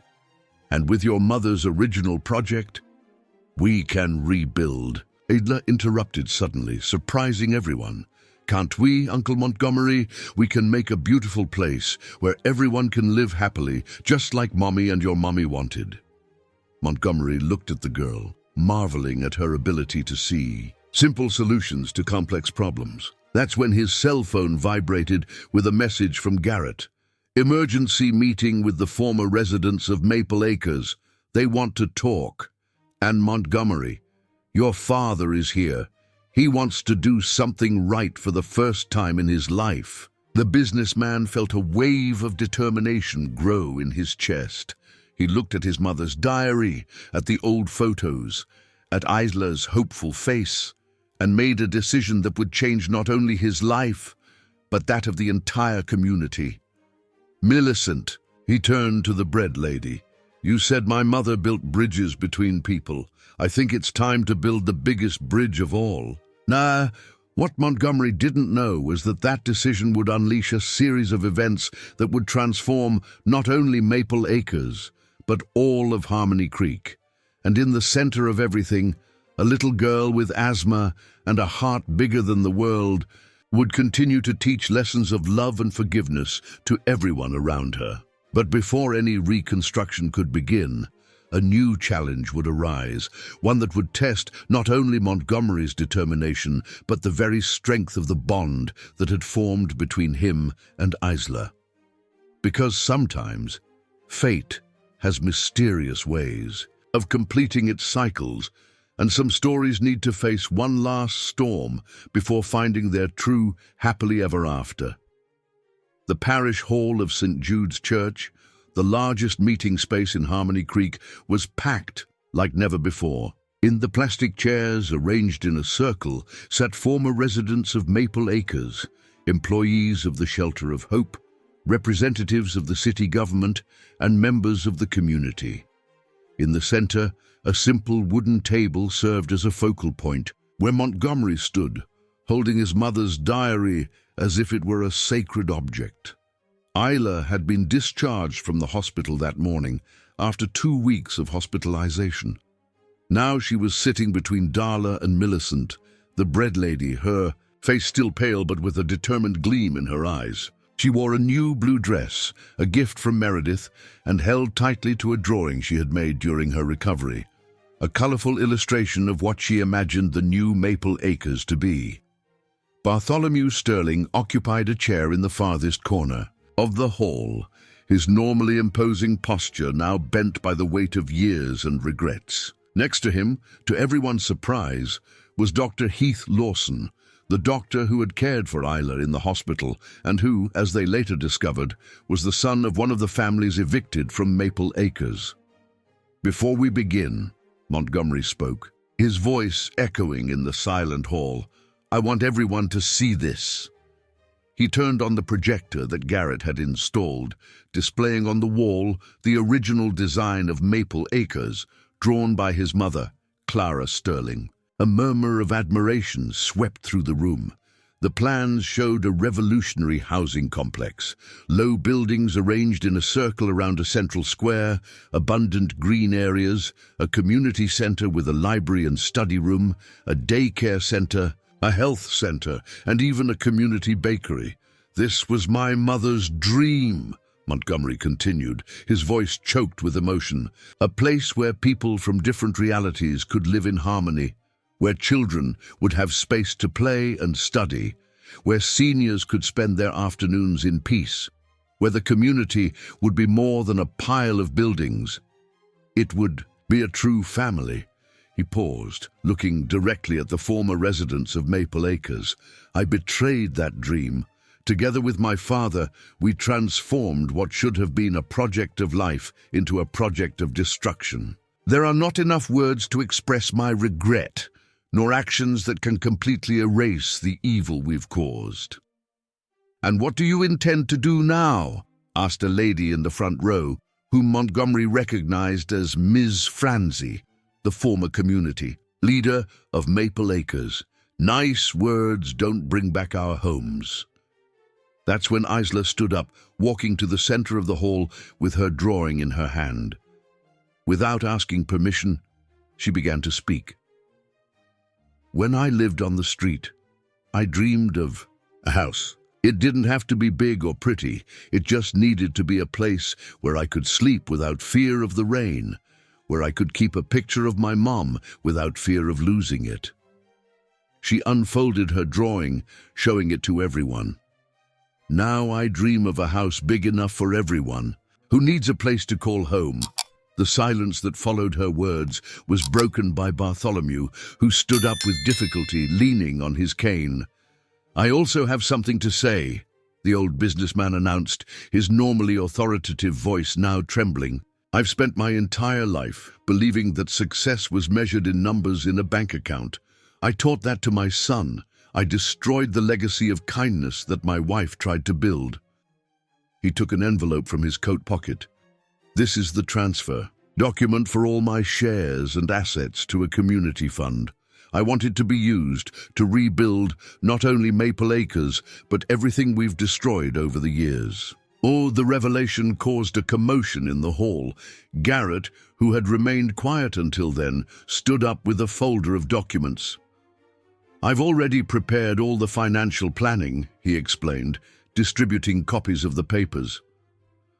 With Mr. Sterling's resources, plus the insurance compensations and the investments we've managed to raise, we can not only rebuild the original project, but expand it. That's when Dr. Lawson asked for the floor. As the son of former residents and a doctor, I can guarantee that the health center will be equipped and maintained to the highest standards. I already have a team of volunteer professionals ready to start. Millicent, the bread lady, also spoke. And I can train people from the community to work in the community bakery. Transform bread into a source of income and unity, as I've always dreamed. One by one, other members of the community began to speak, offering skills, time, resources. What began as a meeting of reconciliation was turning into a movement of collective rebuilding. Meredith, who watched everything with teary eyes, approached Montgomery with more documents. Child Protective Services has approved our proposal. The new complex will include an extension of the Shelter of Hope, with adequate structure to serve more children and offer psychological and educational support. That's when a familiar voice sounded from the door of the hall. Is there still a room for one more volunteer? Everyone turned to see Bethany standing in the entrance, her normally haughty posture replaced by a genuine humility. Beside her was Parker, Montgomery's daughter, whom he hadn't seen since she had moved to Canada. "Dad," Montgomery whispered, hardly believing his eyes. Parker, now 15, ran to hug her father. "Mom told me everything," she said through tears. "About Grandma Clara, about the project, about Isla. I want to help, Dad. I want to be part of this reconstruction." Isla watched the scene with a mixture of curiosity and emotion. She approached Parker timidly, extending her drawing. "Do you want to see what it's going to look like? I drew a really big library because the bread lady said that books are windows to other worlds." Parker knelt to be at Isla's height, examining the drawing with a smile. "It's beautiful. We can add a garden here. What do you think? I learned a lot about gardening in Canada." The two girls were soon sitting on the floor, improving the drawing together, while the adults continued discussing details of the project. Montgomery watched the scene with his heart overflowing with emotion when he felt a hand on his shoulder. It was Ms. Franzi, the former community leader. "You know," she began, "when your mother presented us with the original project, many doubted it was possible. A community where rich and poor lived together, where differences were bridges and not walls. It seemed like utopia." She paused, looking at Isla and Parker. "But looking now, I see that her dream never died. It just waited for the right moment to be reborn. At that moment, something extraordinary happened. A ray of sunlight passed through the windows of the parish hall, illuminating Isla's drawing and creating a rainbow on the floor through the glass prism on the wall. Everyone stopped to observe the phenomenon, as if it were a divine sign. Montgomery picked up his mother's diary, opening to the last page where there was an underlined phrase, "Love is the only construction that time does not destroy." But while everyone celebrated the start of this new phase, no one noticed a suspicious movement outside the hall. Because even the most beautiful stories of redemption have their opponents, and some people don't easily accept change, especially when it threatens to reveal even deeper secrets about the Sterling family's past. The morning that followed the meeting in the parish hall dawned with a dense fog covering Harmony Creek, as if nature itself wanted to create a veil of mystery over the events that were to come. Montgomery woke up early in his new apartment, a simple place in the city center, very different from the mansion he used to inhabit. On the wall of the living room, Isla's drawing occupied a prominent place, framed with the same care that he had previously dedicated to his expensive works of art. The phone rang as he finished his coffee. It was Garrett, his voice tense on the other end of the line. "Montgomery, you need to come to the Maple Acres land now. Something happened." 15 minutes later, he parked his car, now a basic model, in front of the land where the families of Maple Acres once lived. The first thing he noticed were the construction machines stopped, surrounded by yellow tape. Garrett was waiting for him with a grave expression next to 2 police officers. "What happened?" Montgomery asked, his heart racing as he saw the commotion. "Someone broke into the construction site during the night," Garrett explained, leading him to the center of the land. "But it wasn't common vandalism. They were looking for something specific." On the ground, several excavations had been made, following a pattern that seemed to make sense only to whoever created it. Along with the marks on the ground, old papers had been left, newspaper clippings yellowed by time. Montgomery picked up one of the clippings and felt his blood run cold. The headline, dated 25 years ago, read, "Mysterious expropriation in Southern Harmony Creek raises suspicions." The photo showed his father, Bartholomew, much younger, next to a man he had never seen before. "There's more," Garrett continued, handing him other clippings. "They all talk about suspicious land negotiations in the region, always involving your father and this same man, Ainsley Lawson." "Lawson?" Montgomery repeated, the penny dropping. "Like, yes," a familiar voice completed behind him, "like my father." Dr. Heath Lawson was standing there, holding an old and dusty folder. His normally serene face was marked by a somber determination. "We need to talk," the doctor said. "Not just about the past of Maple Acres, but about something much bigger, something that your mother discovered and tried to prevent." Before they could continue the conversation, a familiar car parked next to them. Darla got out in a hurry, with Isla right behind her.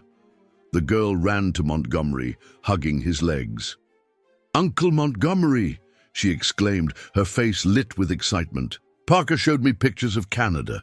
She said she's going to teach me French," and she stopped talking when she noticed the adult's serious expressions. Her perceptive eyes scanned the land, noting the excavations and the scattered papers. "What happened to our project?" she asked in a low voice. Montgomery knelt to be at her height. "Nothing's going to stop our project, honey. We just found some old memories." That's when Millicent, the bread lady, arrived accompanied by Ms. Franzi. The 2 ladies were carrying an old wooden box. "We thought it was time," Millicent said, her voice trembling slightly. "Marielle asked us to keep this too, along with the diary. She said that one day it would be necessary to complete the puzzle." Inside the box were more documents, old photos, and surprisingly detailed plans of the entire southern region of Harmony Creek. But what caught their attention the most was a sealed envelope addressed to Clara Sterling. "This letter was never delivered," Millicent explained. "It arrived a week after your mother passed away." Montgomery took the envelope with trembling hands. The sender was Ainsley Lawson. The date, one day before the accident that took his mother's life. "It wasn't an accident, was it?" he asked, his voice barely audible. Dr. Lawson lowered his eyes. "My father." He discovered the truth years later. The remorse consumed him until his last days. He left a complete confession with me, waiting for the right moment to reveal it. At this moment, Meredith arrived running to the land. "Montgomery, I just received a call from the police station. Brenda, she wants to talk. She says she knows things about your father, about Ainsley Lawson, about the real reason your mother was silenced." A heavy silence fell over the group. It was Isla who broke it, her voice small but firm. "Mommy always said that the truth is like a seed. Even buried deep, one day it sprouts." Her words seemed to awaken something in everyone. Darla took the initiative. "Let's go to the shelter. There we can analyze all this calmly and privately." On the way to the shelter of hope, Montgomery watched Isla in the rearview mirror. She had taken one of the newspaper clippings and was observing it attentively, even without knowing how to read all the words correctly. "Uncle Montgomery," she called suddenly, "look at this photo. The lady here looks like that nurse from the hospital. Lucille." Montgomery took the clipping she was pointing to and felt his heart stop for a second. In the photo, much younger, but unmistakable, was Lucille next to his mother, Clara, and Ainsley Lawson.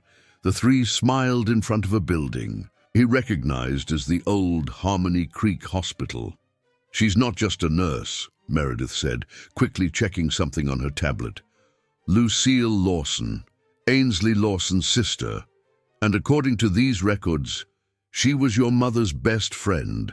Montgomery, the pieces were beginning to fit together in a way that no one had foreseen. The past and the present intertwined in a complex web of secrets, loyalties, and betrayals that spanned generations. When they arrived at the shelter, they found Bartholomew waiting at the entrance, his face paler than normal. "So you've discovered it," he said simply. "I knew this day would come. The day when all our sins would come to light." "What are you talking about, Dad?" Montgomery demanded. Before Bartholomew could answer, a black car parked abruptly in front of the shelter. From it descended Bethany, carrying a red folder. "I found this among Parker's things in Canada," she announced. "Your mother had sent it to my family before the accident. I think it's time everyone knew the truth about the Sterling Empire and about the price Clara paid for trying to do the right thing." Isla, who watched everything attentively, took Montgomery's hand and squeezed it tight. "Uncle Montgomery," she whispered, "the bread lady always says that sometimes we need to be strong, not just for ourselves, but for all those who can no longer be here." At that moment, as the group prepared to unravel secrets that had been buried for so long, no one imagined that the truth would be even more surprising and painful than anyone could have imagined. Because some stories need generations to be completely told, and some rescues need more than just courage to be carried out. Darla's office at the Shelter of Hope had never hosted so many people at the same time. The small room, normally welcoming, with its walls decorated with children's drawings, now seemed suffocating with the tension that hung in the air. On the worn wooden table, documents, photos, and newspaper clippings formed a mosaic of the past that everyone there was trying to decipher. Montgomery was sitting with Isla in his lap, the girl refusing to leave him even for a second, as if she instinctively felt that he needed that support. Beside him, Parker held her father's hand, creating a silent chain of strength between the three. Bartholomew occupied an armchair in the corner, seeming to have aged decades in a matter of hours. Bethany, Dr. Lawson, and Lucille formed a small group near the window, while Millicent and Ms. Franzi remained near the door, as silent guardians of the memories that were about to be revealed. "I think we should start at the beginning," Lucille spoke finally, her voice trembling slightly. "At the true beginning, before Maple Acres, before the Sterling constructions even existed." She took an old photo from her jacket. The image showed a group of young people in front of the old Harmony Creek Hospital. Clara Sterling, still unmarried, smiled next to Lucille and Ainsley Lawson. "We were more than friends. We were a family," Lucille began. Clara was the visionary, the dreamer. My brother Ainsley was the planner, the strategist. I was the mediator. Together we had a dream to transform Harmony Creek into a model of social development. "The original project wasn't just Maple Acres," Dr. Lawson continued, opening the folder that his father had left. "It was an integrated network of sustainable communities, each with its own economic vocation, but all interconnected. A project that would change not only the city, but would serve as an example for the entire country." Bartholomew let out a strangled sound from his corner, drawing everyone's attention. "I destroyed everything," he confessed, his voice broken. "Not just the project, but the people, the dreams. Clara," he looked at Montgomery with teary eyes. "Your son needs to know the truth, Lucille. All of it." The nurse nodded gravely before continuing. "Clara met Bartholomew when he was an aspiring businessman, full of ambition. She saw in him the strength needed to make the project a reality. They fell in love and got married. At first, Bartholomew seemed to support Clara's ideals. But then I met powerful people," Bartholomew interrupted, the bitterness evident in his voice. "People who showed me how to turn dreams into money, ideals into profit. I started modifying Clara's projects, turning planned communities into luxury condos. But Mom found out," Montgomery completed, the memories of his childhood beginning. "To make sense, the discussions I overheard at night, they weren't normal couples fights. They were about this." "Yes," Lucille confirmed. "Clara was gathering evidence, documents that would show the irregularities, the manipulations. She planned to denounce everything, not only to save the original project, but to protect the families that were already being harmed. That's when Bethany opened the red folder she had brought, revealing more documents. Clara didn't trust just one person with the evidence," she explained. "She distributed it among several trusted people. My mother was one of them, and Marielle, Isla's mother, was another." The girl, who had remained quiet until then, raised her head upon hearing her mother's name. "That's why Mommy had those papers?" she asked. "That's why she needed to protect the documents?" "Exactly, honey," Millicent replied softly. "Your mother was more than just a resident of Maple Acres. She was part of a network of people who were trying to protect Clara's dream." Montgomery felt his head spin with all the revelations. "But the accident, you said it wasn't an accident. What really happened to my mother?" A heavy silence fell over the room. It was Dr. Lawson who finally answered. "My father discovered the truth shortly before he passed away. Clara had scheduled a meeting with journalists. She was going to reveal everything, but someone sabotaged her car." "Who?" Montgomery demanded, his voice trembling with anger and pain. "Vincent Hollister," Bartholomew replied, pronouncing the name as if it were poison. "My partner at the time, the man who introduced me to the dark side of business. When he found out that Clara was going to denounce everything, he acted on his own. When I found out, it was too late." Isla, feeling Montgomery's tension, hugged him tighter. "Uncle Montgomery," she whispered, "Mommy used to say that some bad people do bad things because they're afraid of the good that other people can do." The girl's simple wisdom struck everyone like a ray of light amidst the darkness of the revelations. "Vincent didn't act alone," Lucille continued. "He had a network of influential people who helped him cover up his actions. People who are still out there, who don't want this story to come to light. As if to confirm her words, Meredith's cell phone rang with an urgent message. The documents we found on the land earlier today, they've disappeared from the police station, she informed, her face pale.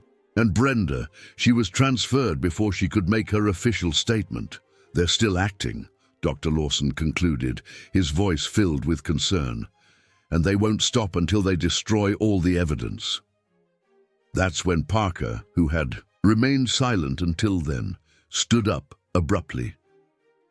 But they can't destroy this, she said, taking a flash drive from her pocket. While we were in Canada, I started scanning all the documents I found among Grandma Clara's things. It's all here, including... She couldn't finish the sentence. A deafening noise came from the street, followed by screams and the sound of breaking glass. Everyone ran to the window in time to see a group of hooded men fleeing on motorcycles, leaving behind cars with slashed tires and broken windows. They know, Bartholomew murmured, his face paler than ever. Vincent knows we're about to reveal everything. Montgomery hugged Isla protectively, his heart beating fast. Everything they had built in recent weeks, the reconstruction of Maple Acres, the transformation of his life, the redemption of his mistakes, seemed to be threatened by shadows of the past that refused to die. What do we do now? Meredith asked, looking at everyone in the room. It was Isla who answered, her voice small but firm. We do what Mommy and Grandma Clara wanted. We tell the truth, no matter what happens. At that moment, looking at that child, who had lost so much but still maintained her faith in truth and justice, everyone in the room knew what they needed to do. Because some stories need to be told, some dreams need to be realized, and some battles need to be fought, no matter the price. What no one could imagine was that the price would be much higher than any of them were prepared to pay. And that, before the truth could finally come to light, one last sacrifice would be necessary, a sacrifice that would forever change the fate of everyone involved in this story. The hours following the attack on the shelter were a whirlwind of activity. Darla organized the emergency transfer of the children to the homes of trusted employees and volunteers, while Meredith coordinated with the police to protect the location. Montgomery didn't leave Isla's side, who in turn refused to let go of Parker's hand. The two girls had developed a special bond that seemed to transcend the circumstances that united them. Night fell over Harmony Creek as the main group gathered at Millicent's house, the bread lady. The small apartment above the bakery, with its comforting smell of yeast and fresh coffee, seemed like the safest place in the city at that moment. The documents digitized by Parker are our biggest weapon now, Meredith explained, connecting the flash drive to her laptop. But we need a plan to use them in the right way. Vincent has people everywhere, Bartholomew warned, his voice filled with concern. In the police, in the judiciary, in the city hall. He's built a network of influence over decades. Lucille, who had spent the last few hours making mysterious calls, finally spoke. Maybe that's why we need to go beyond the local authorities. I just spoke with some contacts in Albany. There's a federal prosecutor who's investigating cases of corruption in the real estate sector of the state. She's especially interested in the name Vincent Hollister. That's when Isla, who was sitting on the floor drawing with Parker, raised her head abruptly. Uncle Montgomery, look! She pointed to the television on in the corner of the room, where the local news was showing live images of the Maple Acres land. A group of people was gathering at the location, carrying candles and posters. They're the former residents, Ms. Franzi explained, recognizing familiar faces on the screen. They're holding a vigil. The news of the attack on the shelter has spread, and people are mobilizing. Dr. Lawson, who had just arrived from the hospital, added, it's not just the former residents. There are people from all over the city there, my patients, merchants, students. It's as if all of Harmony Creek is finally waking up to this story. Montgomery watched the images with a lump in his throat. Among the crowd, he could see faces of people he had harmed in the past, families he had evicted, lives he had altered with his greed. But now, instead of hatred, they demonstrated a solidarity that he had never imagined possible. "We need to go there," he decided, standing up. "It's too dangerous," Garrett protested. "Vincent and his men might be waiting for exactly that." "Maybe that's exactly why we should go," Parker interjected, surprising everyone with her maturity. Grandma Clara didn't hide when she needed to defend what was right. Why should we? Isla stood up, holding her drawings. "I want to go too." "Mommy always said that we can't be afraid to show the truth." A loud knock on the door interrupted the discussion. Everyone froze until Bethany's voice sounded from the other side. "Quick, you need to see this." When they opened the door, Bethany entered, breathless, carrying a yellowed envelope. "I found this among the things I brought from Canada. It's a letter from Clara, written the night before the accident. She knew, Montgomery. She knew that something could happen to her." With trembling hands, Montgomery opened the envelope and began to read aloud. "My dear son, if you are reading this letter, it means that I was unable to complete our mission. But don't be saddened, because every dream I planted continues to live in you, even if you don't know it yet. The Maple Acres project was never just about houses or buildings. It was about building bridges between people, about showing that it's possible to create a world where profit isn't more important than life. Vincent and his allies may try to destroy papers, erase evidence, silence voices, but they can never erase the truth that lives in people's hearts. Every family in Maple Acres, every child who played in those streets, every dream that was planted in that land, all of that is stronger than any lie. Montgomery, my love, I know that you grew up following in your father's footsteps, believing that success is measured in numbers and power. But there's a force in you that comes from me, an ability to love and to care that no ambition has managed to kill completely. One day you will understand, and when that day arrives, remember, the true legacy isn't what we build of concrete, but what we plant of hope in people's hearts. With eternal love, Mom." When Montgomery finished reading, there wasn't a dry eye in the room. Isla approached him and took his hand, while Parker held the other. "Grandma Clara was right," Parker said softly. "You've changed, Dad. You finally understood." That's when Meredith's cell phone rang with an urgent message. Vincent Hollister had been seen in Harmony Creek, accompanied by armed men. They were heading to the vigil at Maple Acres. "He's going to try to end it all at once," Bartholomew murmured, his face contorted with guilt and fear. Montgomery looked at the group gathered in the small room, his unlikely family, united by fate and the pursuit of truth. Then he looked at Isla, who held her drawings of the new Maple Acres as if they were a precious treasure.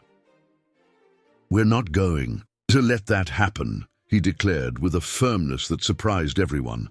"My mother gave her life to protect this dream. Marielle continued fighting even after we kicked her out of her house. All these people at the vigil, they haven't given up even when my father and I did everything to destroy their hopes." "What are we going to do?" Dr. Lawson asked, already grabbing his keys. Montgomery took the flash drive with the evidence and his mother's diary. "We're going to tell the story, all of it, in front of everyone." The group began to move with a renewed purpose, but before they could leave, Isla pulled Montgomery's sleeve. "Uncle Montgomery," she said with that wisdom that only children possess, "the bread lady always says that sometimes we need to lose everything to find what really matters." Looking at that little girl who had changed his life completely, Montgomery finally understood what his mother meant in the letter. Some stories need to be lived to be understood. Some truths need to be felt in the heart to make sense. What one knew was that, as they prepared for the final confrontation, Vincent Hollister held one last secret, one that linked not only the past to the present, but that had the power to change everyone's future forever. The land of Maple Acres had never witnessed a night like that one. Hundreds of candles illuminated the space where homes and dreams had once existed, creating a sea of light that stretched across the entire location. The crowd had grown even larger since the last news on television. Now there were more than 1,000 people gathered, all holding posters and sharing stories about Clara Sterling and her original project. When Millicent's van parked at the entrance to the land, a murmur swept through the crowd. Montgomery got out first, helping Isla and Parker next. The two girls held between them a banner they had made in a hurry at the bakery.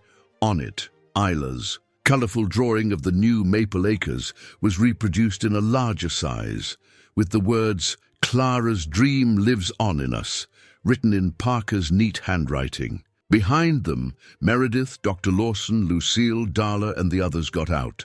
Miss Franzi was already on the scene, organizing the former residents in a large circle. In the center of the land, someone had improvised a small stage with wooden crates. "Montgomery!"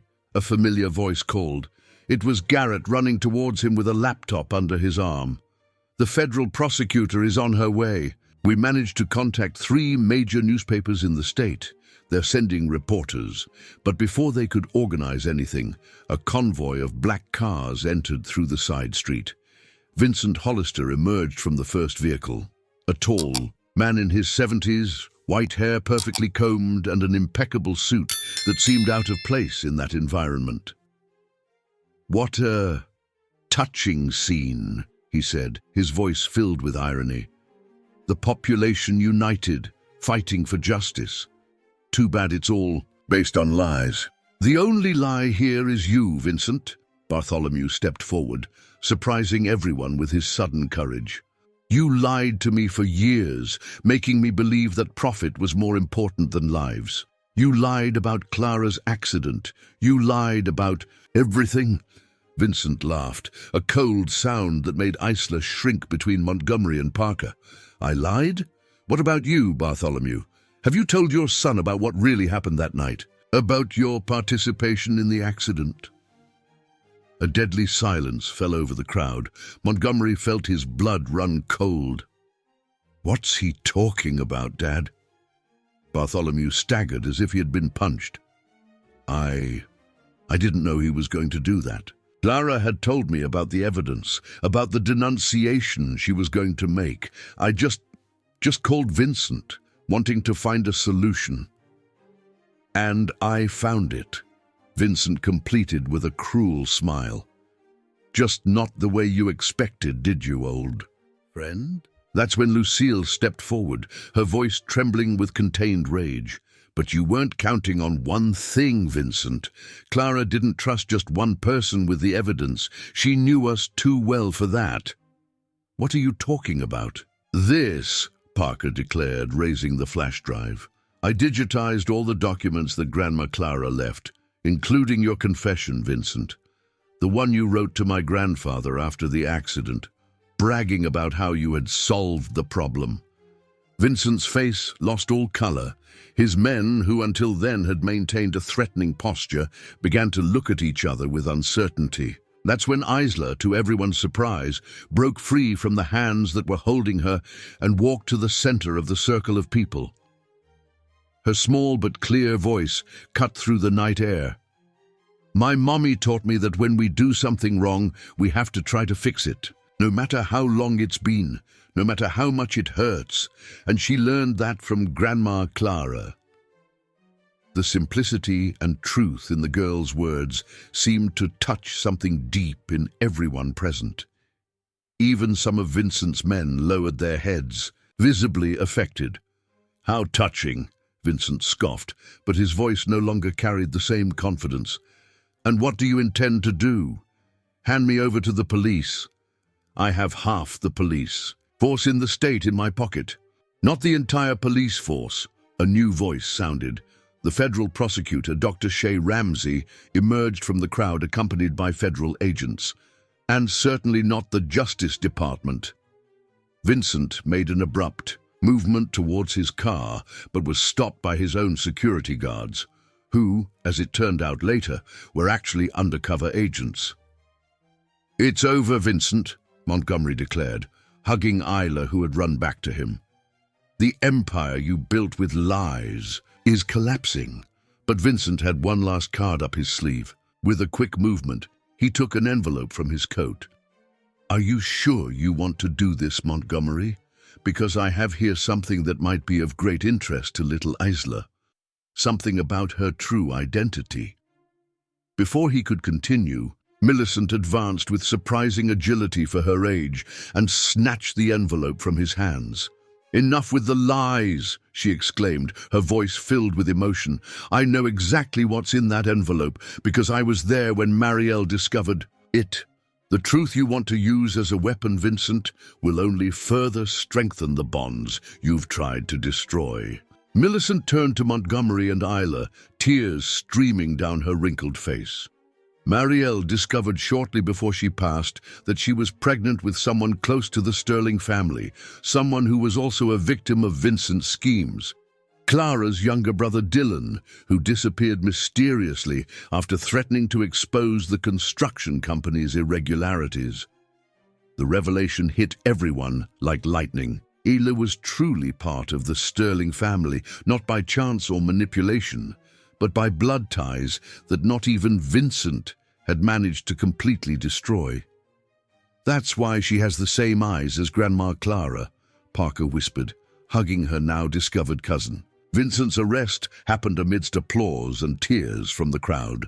In the days that followed, the complete story came to light through the newspapers.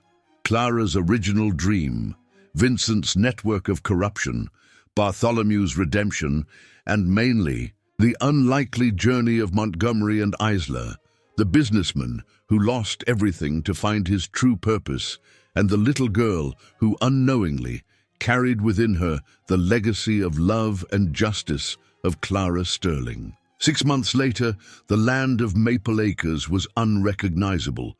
Clara's original project had been not only restored, but expanded. The housing complex now included not only affordable housing, but also a cultural center named after Marielle Swanson, a library dedicated to Clara Sterling, and a community bakery managed by Millicent.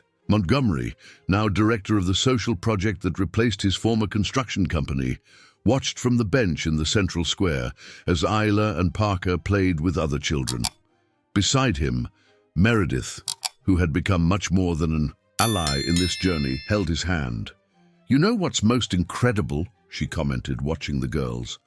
"How love can transform a story of greed and betrayal into something so beautiful." At that moment, Isla ran up to them, carrying a new drawing.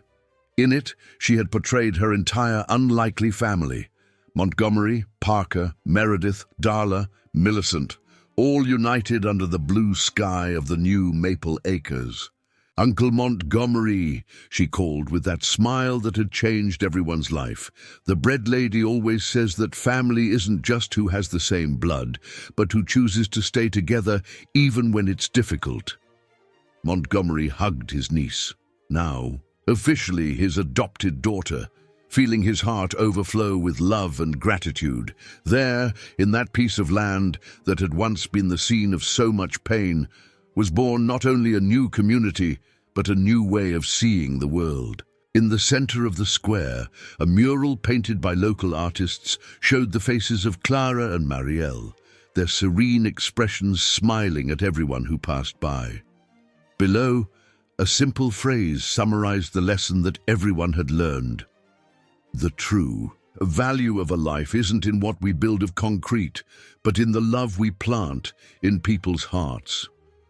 And so, in a small town in Delaware, a story that began with greed and betrayal ended with love and redemption, proving that it's never too late to rebuild not only buildings but mainly hearts.